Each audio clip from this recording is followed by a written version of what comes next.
मुझे अपना के मुझे फिर से पराया क्यों कर दिया माँ?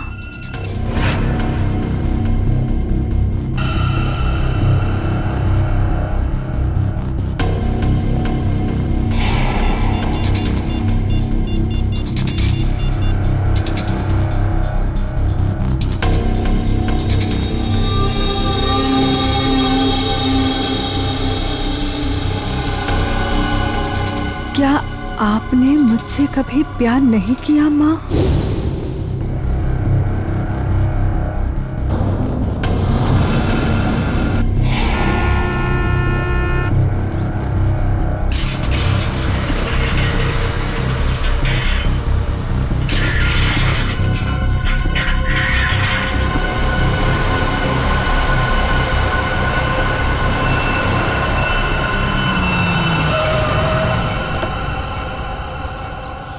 नमस्ते मैडम जी। नमस्ते।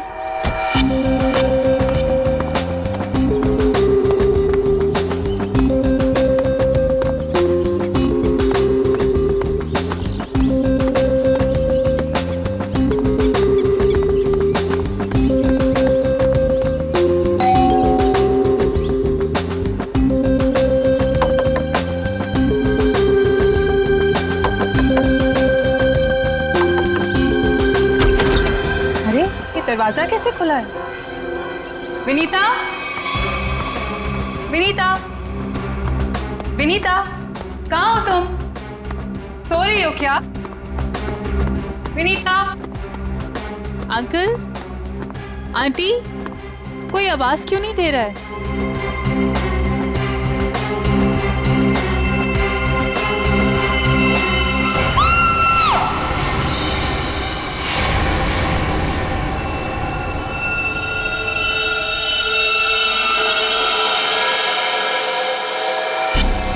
काफी खून बहा है सिर से, लगता है किसी भारी चीज से मारा गया है। सर बाथरूम में ये लोहे का रॉड मिला है सर, इस पे ताजे खून के धब्बे हैं। हो सकता है इन दोनों को मारने के लिए इस रॉड का इस्तेमाल किया गया है। उंगलियों के निशान मिल सकते हैं इस पे, संभाल कर रख दो।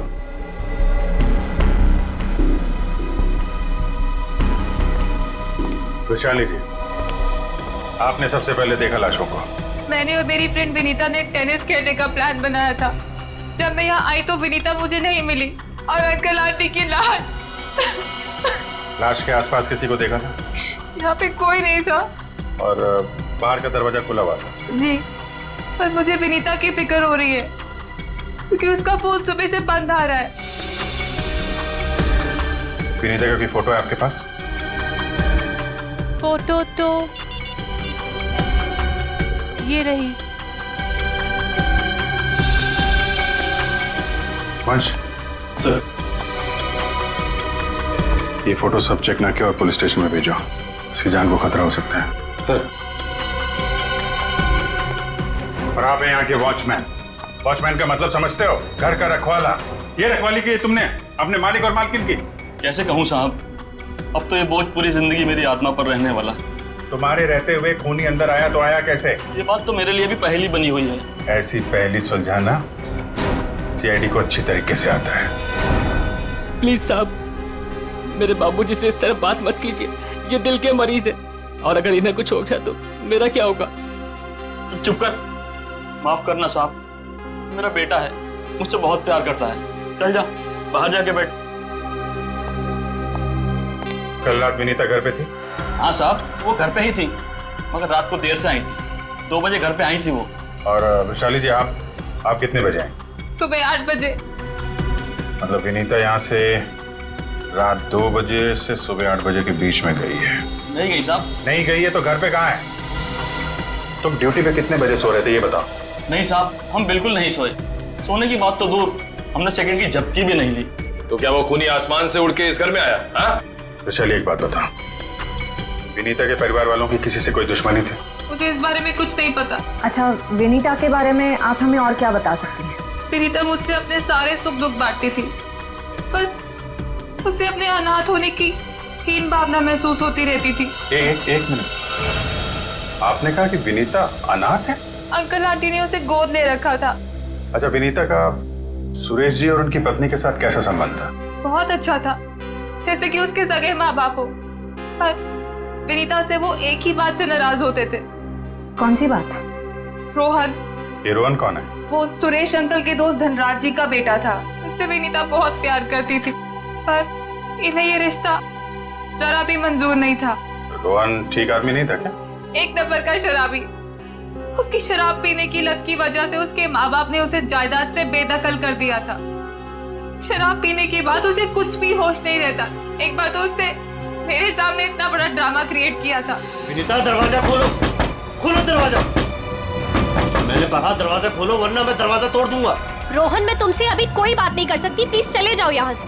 मुझे अभी बात करनी है, मुझे इसी वक्त बात करनी है। खोलो दरवाजा, खोलो। साहब बिटिया ने मना किया ना, वो आपसे नहीं मिलना चाहती है, आप जाइए यहाँ से। विनीता, ये क्या कर रही हो? दरवाजा मत खोलो। मुझसे इस तरह से बात करने वाला हाँ विनीता, तुम्हारे पापा एकदम सही कह रहे हैं। अभी वो होश में नहीं है, दरवाजा मत खोलना। और अच्छे से समझा दे कि दोबारा मुझसे पंगा ना ले। हट विनीता। ये क्या ड्रामा लगा रखा है रोहन? चलो अभी चलो यहाँ से। अरे और माफी मांगो इनसे। सॉरी सॉरी वॉचमैन अंकल, मुझसे गलती हो गई। ये मेरी बदतमीजी की कीमत। दारू पी के तुम कुछ भी करते हो ना, कुछ भी बकते हो। चलो यहाँ से, चलो रोहन। हो सकता है इस रोहन ने शराब के नशे में आके सुरेश जी और उनकी पत्नी का खून कर दिया और फिर विनीता को अपने साथ लेकर चला गया। इस रोहन का नंबर है आपके पास? हाँ, नंबर तो है मेरे पास। 1982345561।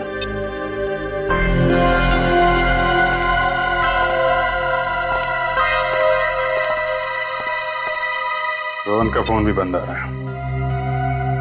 सर, अब एक बात समझ में नहीं आ रही है। अगर वो खूनी मेन गेट से अंदर नहीं आया तो फिर कहाँ से आया? घर को चेक करते हैं।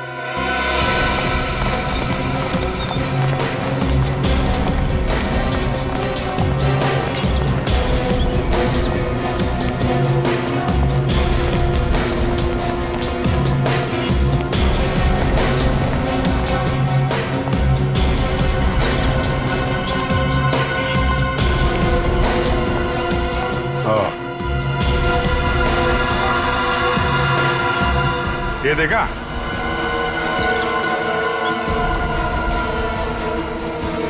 लगता है खूनी यहाँ से अंदर आया और फिर यहीं से बाहर भाग गया।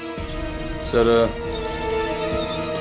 खूनी यहाँ से आ जा सकता है, लेकिन खूनी विनीता को यहाँ से कैसे लेके जा सकता है? हाँ सर, अगर विनीता के साथ उसने जोर जबरदस्ती की होगी तो विनीता चीखती चिल्लाती शोर मचाती। हो सकता है विनीता को बेहोश कर दिया। इसके पहले उसे कुछ हो, हमें उसे ढूंढना होगा और इस रोहन से भी मिलना पड़ेगा।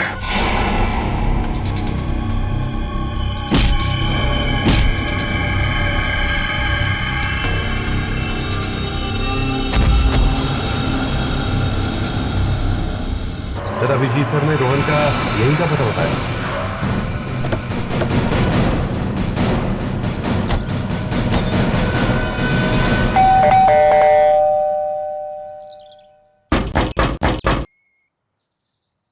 सर, ये रोहन वाकई में अंदर नहीं है या फिर जानबूझ के दरवाजा नहीं खोल रहा है? अभी पता चल जाएगा।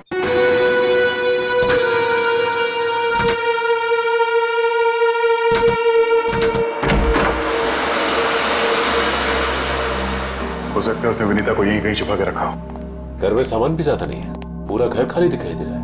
हाँ, वैसे भी कंगाल है वो। माँ बाप ने तो बेदखल कर दिया था उसे। सचिन,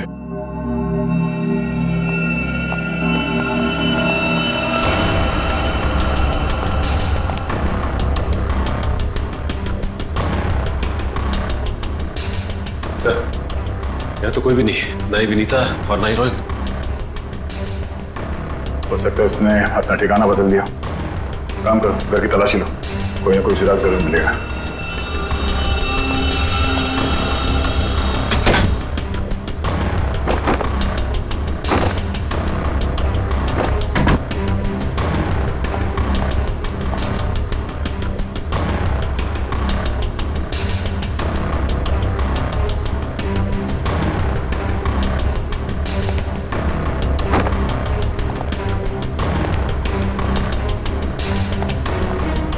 चारों तरफ किताबें ही किताबें पढ़ी। लगता है इस रोहन को किताबें पढ़ने का बहुत शौक था। नजरिया बदलिए, बहुत अच्छी किताब है ये।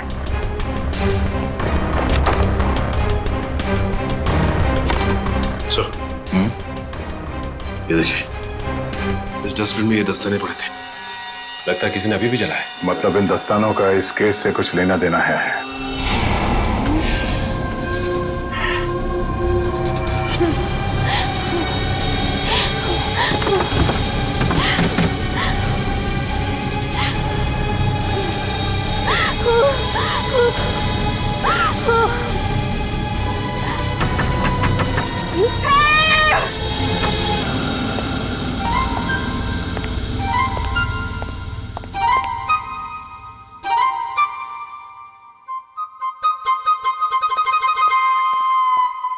Ready sir. मेरे इतने बड़े शरीर के इत्तू से दिमाग में ना एक बात नहीं घुस रही है। कौन सी बात? ये रोहन का मेन मकसद था विनीता से शादी करना। Correct correct. फिर इसने अपने सास ससुर की जान क्यों ली? अरे वृषाली ने बताया था ना कि उसे शराब पीने की बहुत जबरदस्त लत थी, और शराब के नशे में लोग अक्सर कुछ भी कर जाते हैं, उन्हें कुछ याद नहीं रहता। हाँ क्या?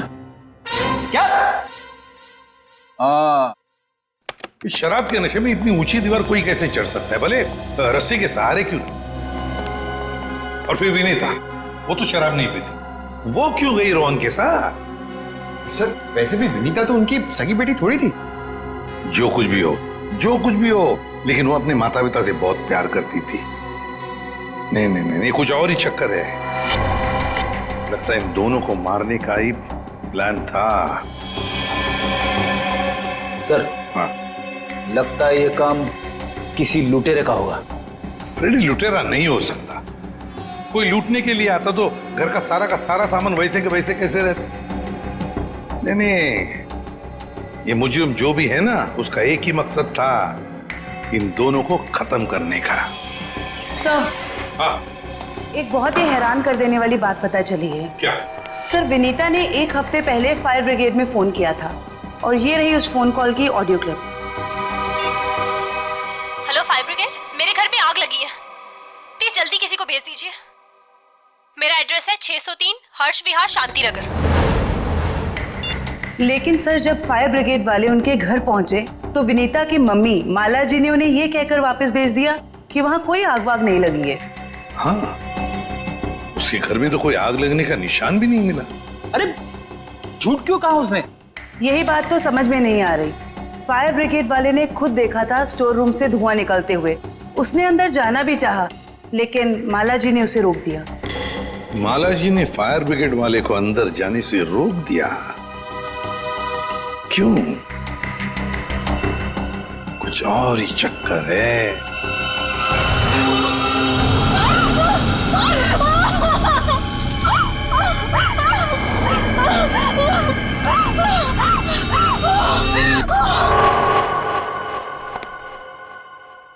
छान मारो इस जगह को अच्छी तरह से, कुछ ना कुछ जरूर मिलेगा।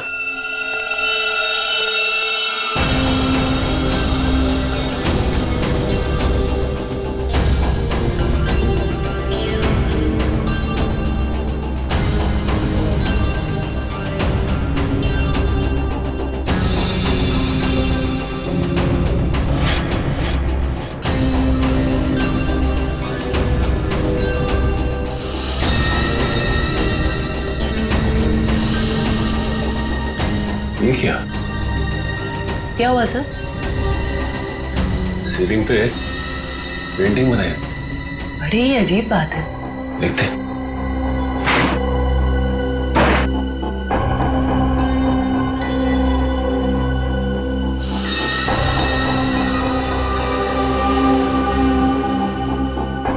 ये क्या? ये तो लगता है धुएं से बना हुआ निशान है, जलने की वजह से। मतलब सर फायर ब्रिगेड वाला सही कह रहा था, यहाँ पे आग तो जरूर लगी है।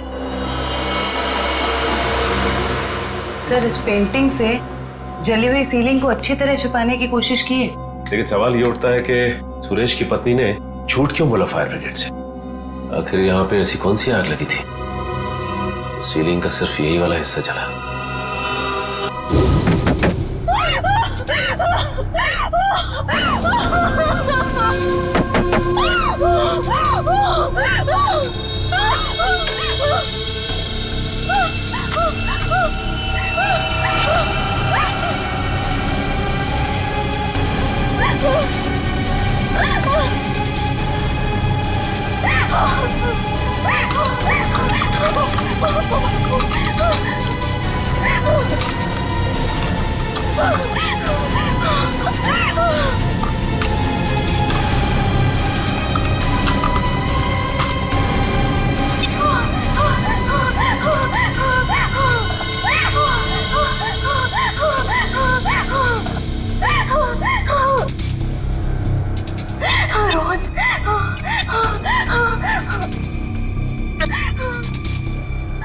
रोहन फोन क्यों नहीं उठा रहा?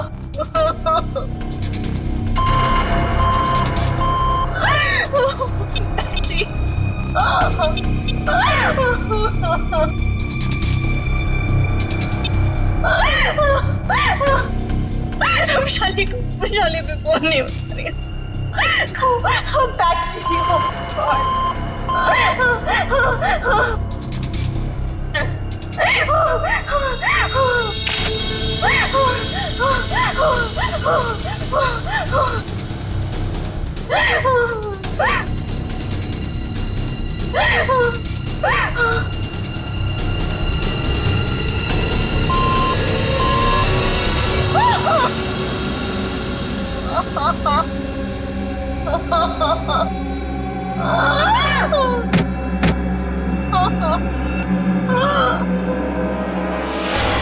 मौत रात को 1 बजे से 3 बजे के बीच में हुई है। और सर वॉचमैन कह रहा था कि विनीता रात को 2 बजे घर लौटी थी। सर अगर खून उससे पहले हुए होते तो वो चीखती चिल्लाती या बाहर जाती। मतलब खून 2 और 3 बजे के बीच में हुए हैं। सालून के साहब, हमें जो लोहे का रॉड मिला था उसके ऊपर से खूनी के उंगलियों के निशान मिले या नहीं? नहीं, बस कोई उंगलियों के निशान नहीं मिले। नहीं मिले? रोहन के घर में से हमें आधे जले हुए ग्लव्स मिले थे। कहीं रोहन ने वो ग्लव्स तो नहीं पहने थे ये खून करते वक्त? हो सकता है, तारिका वही चेक कर रही है। सर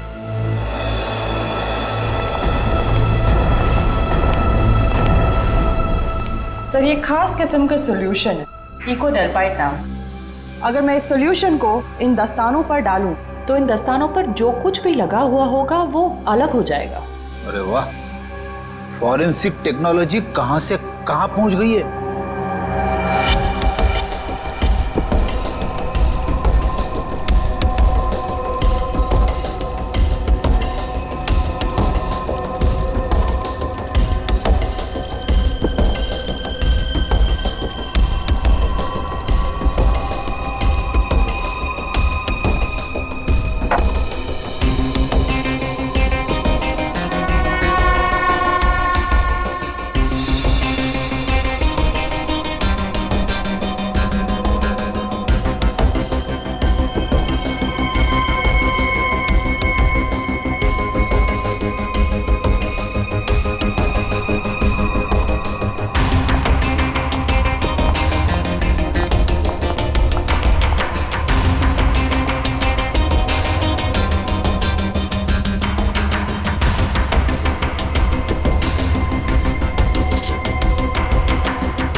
अरे इन पे तो खून लगा है,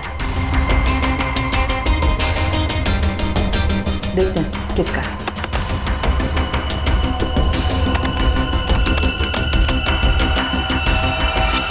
पॉजिटिव सर, ये खून मिस्टर एंड मिसेस सुरेश का ही है। मतलब सर ये खून रोहन ने ही किया है? एक मिनट बोलो।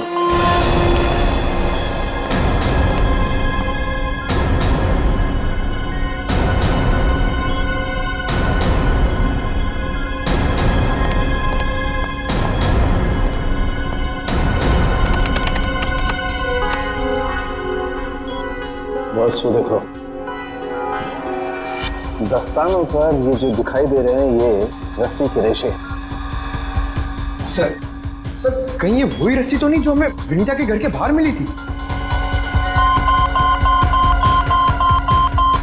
ये डॉक्टर साहब का कंप्यूटर कैसा है? टी टी टी टी करते रहता है। बस दस्तानों पर रस्सी की रेशे के अलावा कुछ और भी है। क्या? थोड़ा वक्त दो, पता लगाता हूं।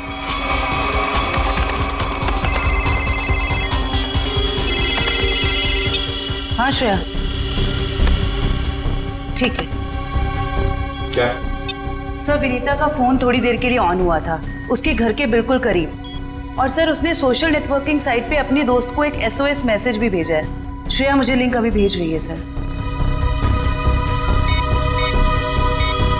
ये देखिए सर। मैं घुटन से मर रही हूं, प्लीज मुझे बचाओ। Vinita, my God.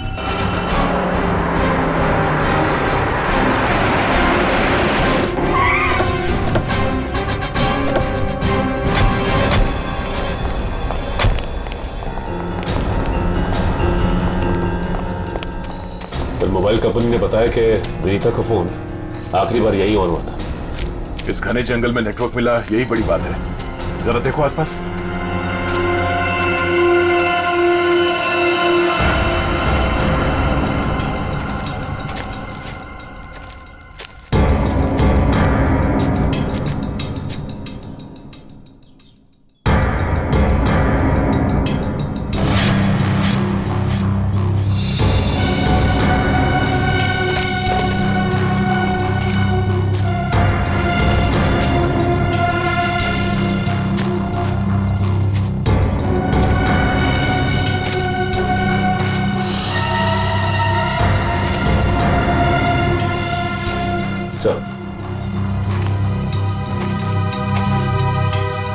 सामने झोपड़ी दिखाई दे रही है।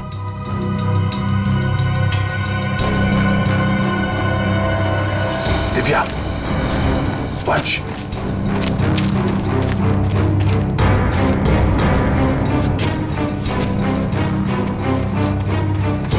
चौकन्ने रहना।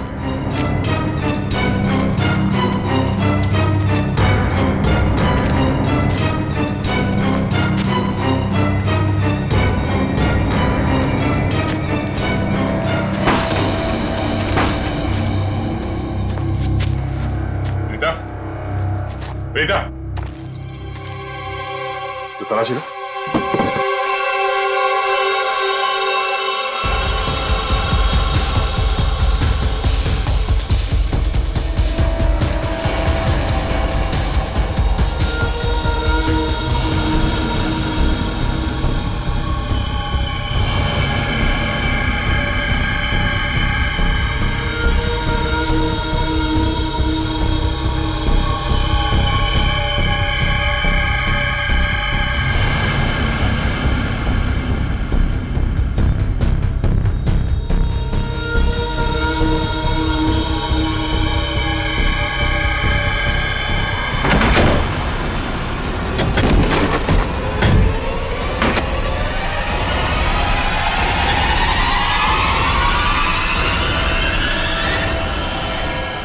तो ये तो रोहन है। सॉरी वॉचमैन अंकल, मुझसे गलती हो गई। हम लोग सोच रहे थे कि सब रोहन का किया था, पर किसी ने इसे ऊपर पहुंचा दिया। सर कहीं ऐसा तो नहीं कि विनीता ने अपनी आत्मरक्षा के लिए इसे मार दिया? नहीं, इसे भी ठीक वैसे ही मारा है, सर पे वार करके, जैसे विनीता के माँ बाप को मारा था। खूनी को एक ही है। सोचता है कि खूनी ने रोहन को मारा और विनीता को साथ ले गया। हो सकता है, या ये भी हो सकता है कि वो यही कहीं आसपास हो। तो देखो,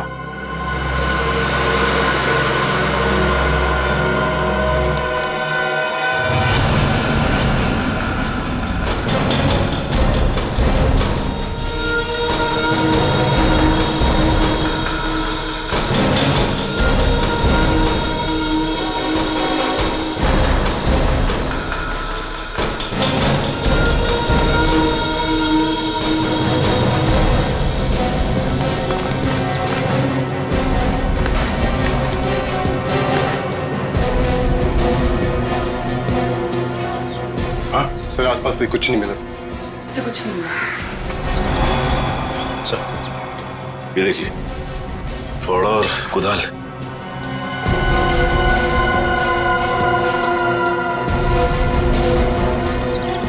कहीं जमीन के नीचे तो नहीं? यहाँ पे खुदाई का सामान पड़ा हुआ है, जरा फाड़ो दिखा ना।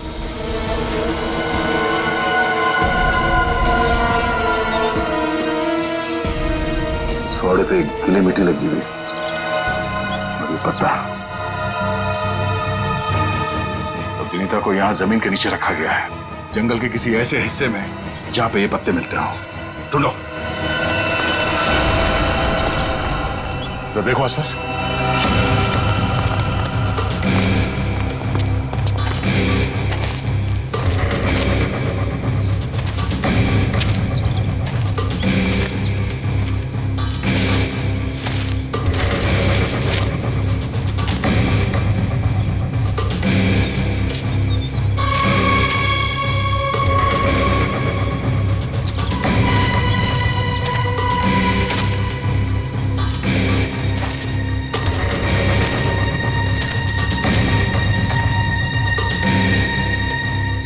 सचिन, वंश, दिव्या, ये देखो, लगता है हाल फिलहाल में यहाँ खुदाई हुई है। वंश, खुदाई का औजार लिया जल्दी। सर।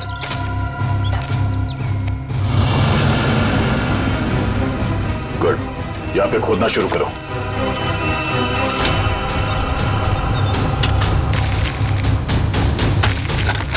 एक मिनट हट जाओ।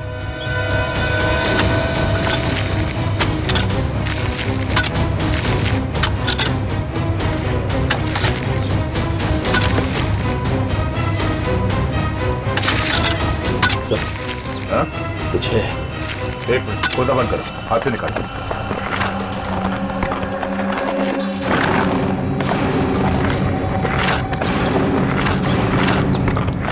तो इसके अंदर तो नहीं?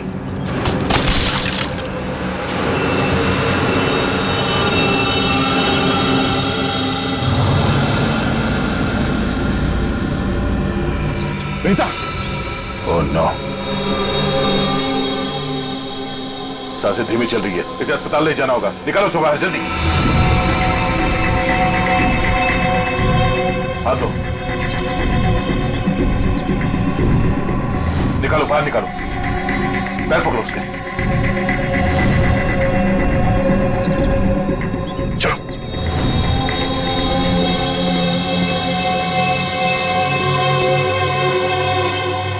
इतना समय बीत गया है, पता नहीं किस हाल में होगी विनीता। हम तो वक्त रहते उसे यहाँ ले आए, उम्मीद तो यही है कि वो ठीक हो जाएगी। ठीक भी हो जाएगी तो भी रोहन की मौत और उसके माँ बाप की मौत का सदमा पता नहीं बर्दाश्त कर पाएगी कि नहीं। मैं हमेशा कहता हूँ कि सीआईडी में सबसे मुश्किल काम यही है, किसी को किसी अपने की मौत की खबर देना। हाँ डॉक्टर साहब, कैसी है विनीता? अब खतरे से बाहर है, उन्हें होश आ गया। गुड, हम उनसे बात कर सकते हैं? हाँ बात कर सकते हैं, लेकिन वो काफी तनाव में, बहुत देर तक कम ऑक्सीजन में रहने की वजह से फिलहाल बहुत ज्यादा कमजोर है वो। थोड़ा संभाल के ध्यान रखिएगा इस बात का। ठीक है, हम इस बात का ख्याल रखेंगे। Thank you. चलो।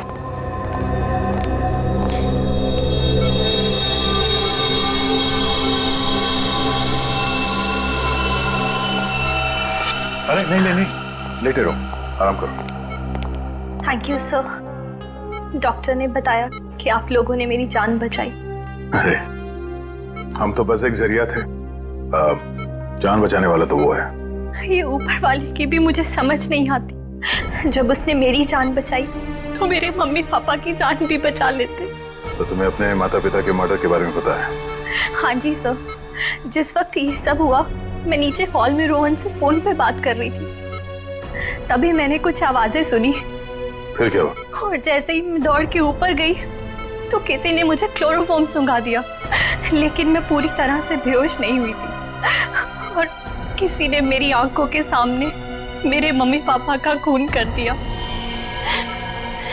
सर, जिस किसी ने भी मुझे दोबारा अनाथ किया है, आप प्लीज उसे छोड़िएगा मत। उसे फांसी होनी चाहिए, फांसी। बिल्कुल, तुम्हारे माता पिता और रोहन के खूनी को हम क्या? रोहन का भी खून हो गया। अब मैं किसके सहारे जीऊंगी? प्लीज सर, संभालिए अपने आप को, प्लीज। अच्छा ये बताइए कि आपको कब पता लगा कि आप उस बॉक्स के अंदर बंद हैं? जब मेरी आंखें खुली तो मैं एक घुटन भरे बक्से में थी। मुझे नहीं पता था कि किसी ने मुझे जिंदा दफन कर दिया। अच्छा विनीता, उनमें से किसी का चेहरा देखा था तुमने? नहीं सर। ठीक है। आरोप साहब, दया, वो जो रस्सी है, उस रस्सी पर मुझे भेड़ का बाल मिला है। उस रस्सी पे भेड़ का बाल मिला? हाँ दया, भेड़ का बाल। और भेड़ भी ऐसी वैसी नहीं, हिमालय पर रहने वाली भेड़। ओह, मतलब वो रस्सी किसी ऐसे आदमी का है जो हिमालय पर्वत के आसपास जाके आया है या फिर वहीं का रहने वाला है? बिल्कुल बिल्कुल। ठीक है डॉक्टर साहब, मैं आपसे बाद में बात करता हूँ। ओके। अच्छा हाँ दया, विनीता कैसी है?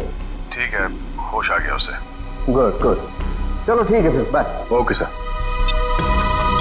विनीता, ये बताओ कि तुम्हारे आसपास में कोई ऐसा आदमी है जो हाल ही में हिमालय जाके आया था क्या, या फिर वहीं का रहने वाला हो जो यहाँ पे आया हो? सिर्फ हिमालय पे नहीं, नेपाल भी गए थे मम्मी पापा। अच्छा, कब की बात है? 1 महीने पहले की।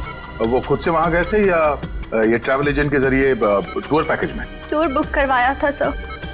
इससे उनके पैसे भी बच जाते थे और उनके नए दोस्त भी बन जाते थे। लेकिन उन्हें नहीं पता था कि ये टूर उनकी जिंदगी का आखिरी टूर होगा। संभालो अपने आप को। विनीता, हमें उस ट्रैवल एजेंट का नंबर चाहिए। सर, विनीता के माता पिता के साथ जितने भी लोग नेपाल गए थे उन सभी से पूछताछ कर लिए। तो क्या पता चला? सर, नेपाल में एक अनाथ आश्रम है। सुरेश जी और माला जी जब भी नेपाल जाते थे वो इस अनाथ आश्रम में जरूर जाते थे। बानवीर संस्था। विनीता को भी तो यहीं से गोद लिया था माला और सुरेश ने। जी सर। हाँ, देखते हैं जरा इनसे बात करके। हेलो, देखिए मैं एसीपी प्रद्युमन बोल रहा हूँ सीआईडी से, या मुंबई। अच्छा देखिए, मुझे माला और सुरेश के बारे में कुछ इंफॉर्मेशन चाहिए। हाँ हाँ, वो 1 महीने पहले आपके यहाँ आए थे ना? अच्छा अच्छा, तो प्लीज एक काम करेंगे आप, वो फोटोग्राफ्स हमारे सीआईडी के वेबसाइट पर मुझे भेज देंगे आप? Okay, thank you. क्या हुआ सर? किसकी तस्वीरें मंगवाई आपने? विनीता को गोद लेने से पहले सुरेश और माला ने इसी अनाथ आश्रम से 1 साल पहले एक लड़के को गोद लिया था, गोविंद नाम में। गोविंद, लगता है फोटोग्राफ्स आ गए।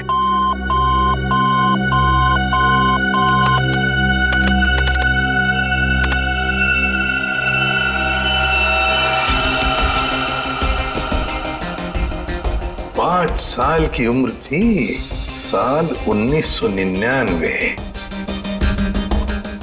मतलब सर, वो आज तकरीबन 20 साल का होगा। अभी पता चल जाएगा गोविंद अगर आज है कैसे दिखता होगा।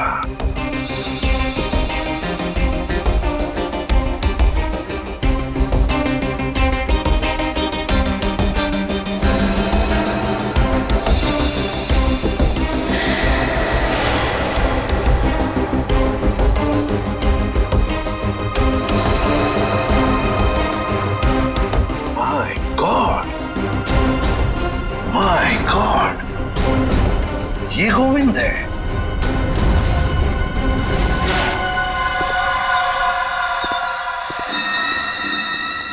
अब देखते हैं कहां भागेगा।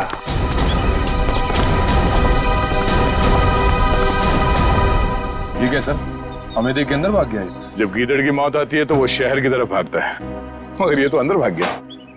मगर सर वो अंदर की तरफ क्यों भागा? वो तो पकड़ा जाएगा। ऐसे मुजरिम बाहर की तरफ भागते हैं, मगर ये अंदर भागे या बाहर, पकड़ा तो ये जाएगा ही। कहां गया ये? अभिजीत, दया सर, फैल जाओ, मैं सामने से घुसता हूं।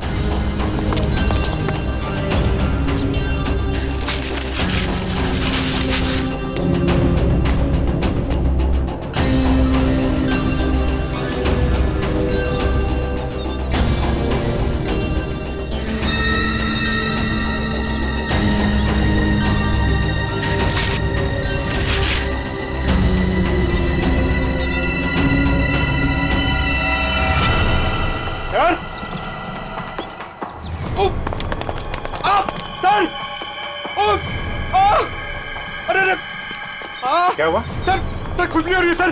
अरे खुजली कहाँ से होने लगी तुम्हें? सर बहुत तेज खुजली हो रही है सर। ये झाड़ की वजह से। अभिजीत क्या हुआ इसे? सर ये प्लांट ये बहुत गड़बड़ है, इसकी वजह से इसको खुजली हो रही है। एक मिनट अरे इसे जल्दी से हॉस्पिटल ले संभाल के, कुछ नहीं होगा। आ जाओ आराम से संभाल के। तो जानबूझकर हमें यहाँ अंदर बुलवा लिया है। जाल रचा है उसने खुजली वाले पौधों का।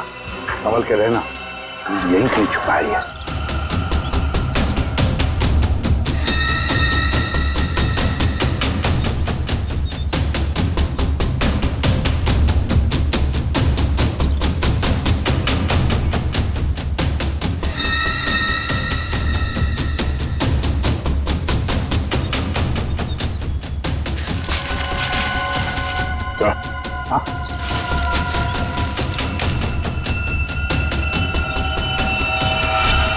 चलो वहां देख लो, बहुत बना लिया पौधों को हथियार। अब विदाई का समय आ गया है तुम्हारा, ससुराल चलना है। चलो प्लीज साहब, मेरे बाबूजी से इस तरह बात मत कीजिए।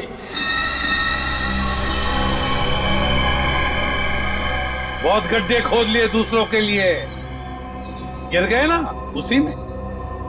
सर पानी मंगाइए सर, वरना मैं खुजली से मर जाऊंगा। पानी क्यों? खुजली का इलाज हम अपने साथ लेके चलते हैं। किसी औलाद के लिए अपने माँ बाप का खून करना इतना आसान नहीं होता सर, फिर चाहे वो माँ बाप सौतेले क्यों ना हो। गोद लिया था ना उन्होंने तुम्हें, फिर वॉचमैन को क्यों सौंप दिया? यही सच तो मैं भी जानना चाहता था सर, कि मुझे गोद लेने के 1 साल बाद मेरे माँ बाप को ऐसा क्या सूझा कि उन्हें लगा उन्हें एक लड़की को गोद लेना चाहिए, और मुझे फिर ऐसे ही सड़क पर छोड़ दिया और विनीता को गोद ले लिया। क्या तुम्हें सड़क पे छोड़ दिया? हाँ सर, ऐसा बर्ताव तो कोई अपने जानवर के साथ भी नहीं करता, जैसे उन लोगों ने मेरे साथ किया। वो तो भला हो मेरे बाबूजी का, जो उन्होंने मुझे रोता हुआ बस स्टॉप पर देखा और अपने साथ अपने घर ले गए, और तो मेरी अच्छी परवरिश की उन्होंने। सुरेश और माला ने पहचाना नहीं तुम्हें? नहीं सर, मैंने हाल फिलहाल में उनके घर जाना शुरू किया था। मेरे बाबूजी की उम्र हो गई थी, तो मुझे लगा मुझे नौकरी करनी चाहिए। क्या तुम्हारे बाबूजी जानते नहीं थे कि तुम उनके मालिक के बेटे हो? नहीं सर, जब मैं उन्हें मिला था तब वो वहां काम नहीं करते थे, और सर मैं इसे कोई इत्तेफाक नहीं कहूंगा, तो भगवान ने मेरे साथ इंसाफ की। तुम्हें किसने अधिकार दिया सजा देने का? सजा देने का हक सिर्फ अदालत को है। क्या तुम शुरू में ही पहचान गए थे उन दोनों को? ये बात तुम्हें मालूम कैसे पड़ी कि उन्होंने तुम्हारे साथ ऐसा किया था? नहीं पहचाना था सर।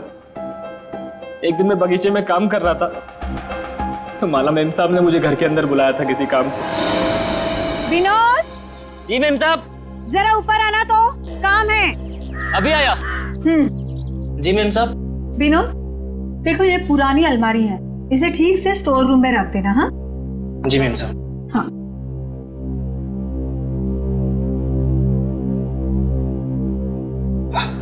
क्या हुआ विनोद, बहुत भारी है क्या? बहुत ज्यादा भारी मेम साहब। एक काम करता हूँ, इसमें से कुछ सामान बाहर निकाल लेता हूँ। मगर निकाला हुआ सामान फिर से रख देना अंदर। हाँ जी मेम साहब। हाँ।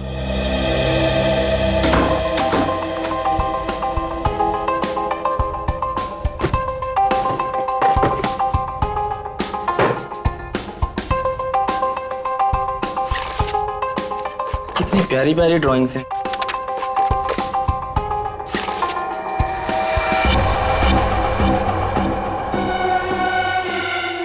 ये तस्वीर तो मेरे बचपन की है। इसका मतलब साहब और मेम साहब ने मुझे गोद लिया था। विनोद कितनी देर, जल्दी करो। जी मेम साहब, बस हो गया।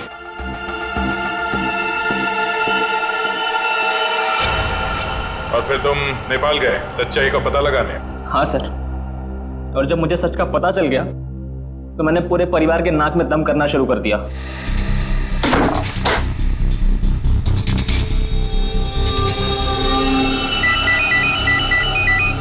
किसका फोन है? हेलो हेलो,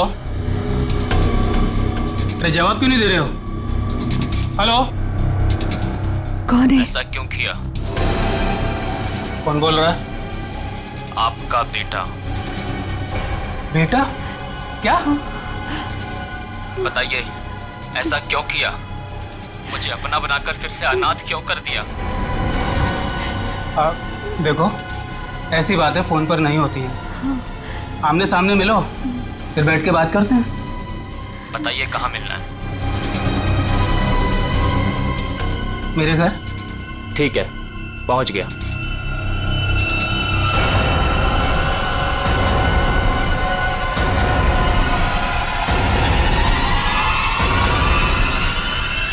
स्टोर रूम की अलमारी में तुम्ही ने आग लगाई थी ना?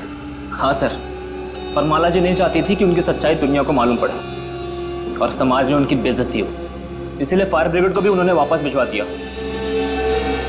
और रोहन? रोहन को क्यों मारा? मैं रोहन को नहीं मारना चाहता था सर, उससे मेरा कोई लेना देना था ही नहीं। मैं तो उसके घर गया हुआ था वो दस्ताने रखने के लिए, ताकि आप लोगों को दस्ताने उसके घर से मिले और आप लोग उस पर शक करें। उसने मुझे देख लिया सर, मजबूरन मुझे उसे मारना पड़ा। बदले की आग में तूने 3 खून किए, एक मासूम को जिंदा दफनाने की कोशिश भी की। ये कैसा बदला? ये बदले की आग तुम्हें फांसी के फंदे तक ले जाएगी, फांसी के फंदे तक।